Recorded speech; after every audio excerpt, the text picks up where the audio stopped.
बघा मित्रांनो, हा इंटिग्रेशनचा एक क्वेश्चन आहे. Integration of 1/1 plus e to the power minus x dx. ठीक आहे. तर या ठिकाणी बघा, हा क्वेश्चन तुम्हाला कसा सॉल्व्ह करायचा आहे. ओके, तुम्हाला या ठिकाणी काय दिसतंय, इंटिग्रेशन मध्ये 1/1 plus e to the power minus x. ठीक आहे. तर या ठिकाणी e to the power minus x तुम्हाला या ठिकाणी दिसत आहे. तर आपण एक काम करू, या ठिकाणी e to the power minus x ला पहिले पॉझिटिव्ह पॉवर मध्ये कन्वर्ट करून घेऊ. तर 1/1 plus, okay, e to the power minus x असेल तर इंडक्शनचा रूल अप्लाय करून आपण त्या पॉवरला पॉझिटिव्ह करू शकतोय. आणि त्याला कसं लिहिता येतं आपल्याला, 1/1 प्लस 1/e⁻x आहे.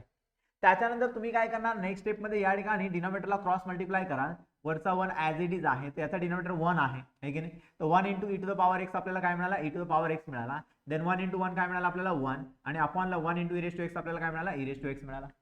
ठीक आहे. त्याच्यानंतर हा डिनॉमिनेटरचा डिनॉमिनेटर आहे वरती चालला जाणार. ठीक आहे ना. सो e⁻x इंटू ला 1 आपल्याला काय मिळाला, इंटिग्रेशन ऑफ e⁻x आहे.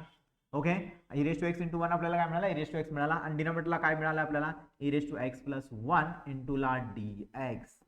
मग आता सिंपली तुम्हाला या ठिकाणी काय दिसतंय की या ठिकाणी या डिनॉमिनेटरचा डेरिव्हेटिव्ह आहे e⁻x प्लस 1. e⁻x चा डेरिव्हेटिव्ह आला e⁻x, आणि 1 चा डेरिव्हेटिव्ह आला 0. म्हणजे e⁻x प्लस 1 चा डेरिव्हेटिव्ह आपल्याला काय दिसतोय, e⁻x dx आहे.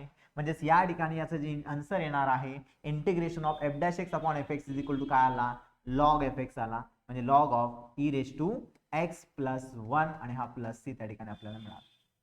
क्लिअर.